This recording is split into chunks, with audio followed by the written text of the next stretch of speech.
preface, I did some stupid shit to my ankle last night. So I'm not standing, and I'm going to be sitting from my home because of that. So, and I'm also going to be reading because why not?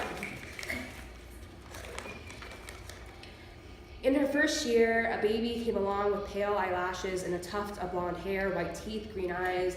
She was summer sunshine wrapped and tied with a sailor knot bow.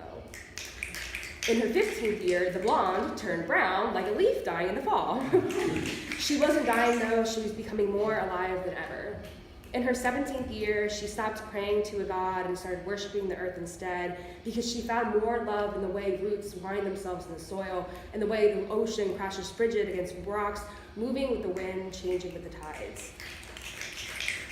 In her 20th year, she admitted to herself that despite being raised in heat and light, she is the smell of dried cinnamon and the rainbows reflected in cold rain puddles. Each autumn, she is reborn.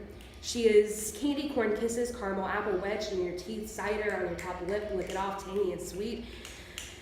She greets the season with open arms because she is tired of feeling heavy and something in the crisp changing air feels lighter.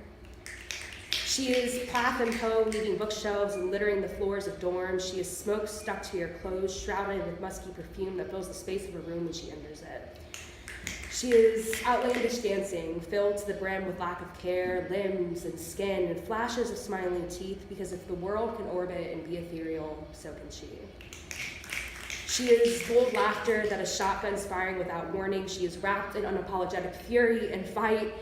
She hides that she's one of the hopeless romantics longing for moonlit arms draped around shoulders, stargazers, sunrise chasers, no regrets as she sinks into love. But screw Romeo and Juliet, give her Jack and Sally, because love is ripe when the apples leave trees and knees are knobby from the cold.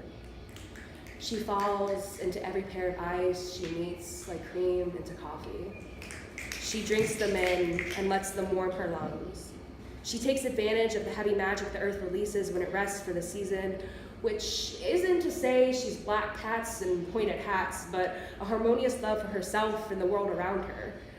Libra sun and Aries moon, she swoons over bonfire flirtations, letting the flames lick her hair, balmy kisses from the air, sparks that float up to the stars.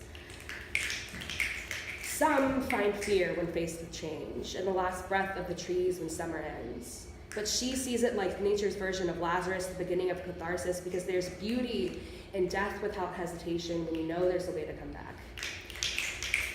She enters autumn, losing her mind and searching for herself like being lost in a corn maze with no signs of the constellation to tell her which direction to go. But when she finally makes it out, she emerges with a jack-o'-lantern grin.